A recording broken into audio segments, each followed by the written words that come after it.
बहुत बड़ी सफलता को हासिल करते हैं, उनमें क्या क्या क्वालिटी होनी चाहिए जानना चाहते हो? सीखने के लिए तैयार हो? अटैची खुली है? ओके। तो सबसे पहली क्वालिटी उस व्यक्ति के भीतर होनी चाहिए कि जीवन में उसका लक्ष्य बहुत बड़ा होना चाहिए। क्या क्वालिटी होनी चाहिए? लक्ष्य।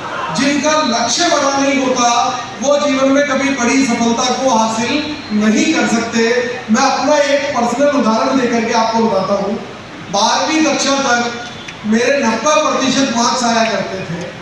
12वीं कक्षा के बाद कॉलेज में मेरी इच्छा थी कि मैं विदेश पढ़ने के लिए जाऊँ। आदरणीय बीसी सर ने मेरा एडमिशन भिलवाड़ा के एक कॉलेज में करा दिया, क्योंकि वो चाहते थे कि मैं सुबह फैक्ट्री जाऊँ, सुबह कॉलेज जाऊँ, शाम को फैक्ट्री देखूँ, सुबह कॉलेज जाऊँ, शाम को फैक्ट्री देखूँ। बोले आगे पीछे तुझे करना यही है। पिताजी की आज्ञा मान ली, सुबह कॉलेज जाता था, शाम को फैक्ट्री चला जाता था। 5वें 7वें दिन में मेरे समझ में आ गया, मैंने कहा यार ये 90% लाने की मेहनत क्यों कर रहा हूँ भाई? कोई नौकरी तो नहीं ना करनी, नौकरी तो करनी ही नहीं है, तो 90% मार्क्स क्यों लाने?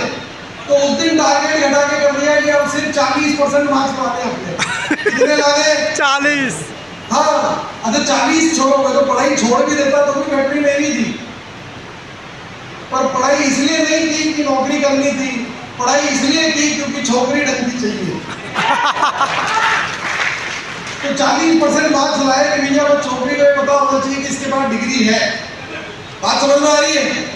अब बीसी सर ने क्या किया, भिलवाड़ा के सबसे बेहतरीन जो अध्यापक, शिक्षक, कोचिंग इंस्टीट्यूट वाले होते हैं, उस कोचिंग इंस्टीट्यूट में महंगी फीस देकर के मेरा एडमिशन करवा दिया।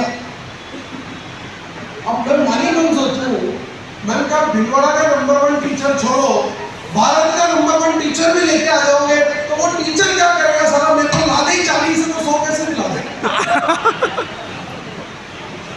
तो जब मुझे 40 लाने हो तो कोई टीचर मुझे 100 दिला सकता है क्या? नो।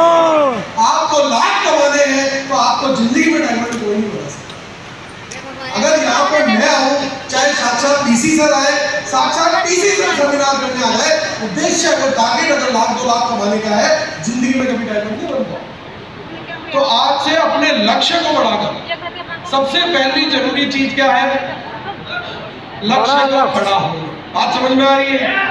और दूसरी बात यह है कि जैसे ही लक्ष्य बड़ा बना करके इस हॉल से बाहर जाओगे ना, आप लोग अररिया में रहते हो, आप लोग चौराहे पे पहुंचोगे नहीं, उससे पहले एक आदमी मिलेगा और वो बोलेगा यार भाई साहब क्या लेकर के आए थे और क्या लेकर के जाना है।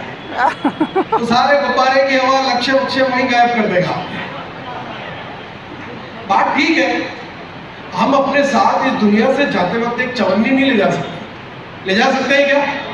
थोड़े दिनों पहले अभी रतन टाटा जी की डेथ हुई, एक चवन्नी अपने साथ नहीं ले जा सके, पर दुनिया उन्हें इसलिए याद नहीं रख सकती है, इसलिए याद नहीं रखती कि वो अपने साथ क्या लेकर के गए हैं। दुनिया उन्हें इसलिए पूछती है कि भारत के लिए विरासत में वो कितना कुछ छोड़ कर गए। आपके बच्चे आपको इसलिए याद रखने वाले हैं कि आप नॉमिनेशन में क्या छोड़ के जाओ। अगर रॉयल्टी छोड़ के जाओगे तो रॉयल्टी की इनकम आएगी, रूबी छोड़ के जाओगे तो रूबी की इनकम आएगी, और डायमंड छोड़ के जाओगे तो डायमंड की इनकम। दुनिया किस लिए याद रखेगी कि हम क्या छोड़ करके जाने वाले हैं, है ना जी? अब अगर मैं बात करूं,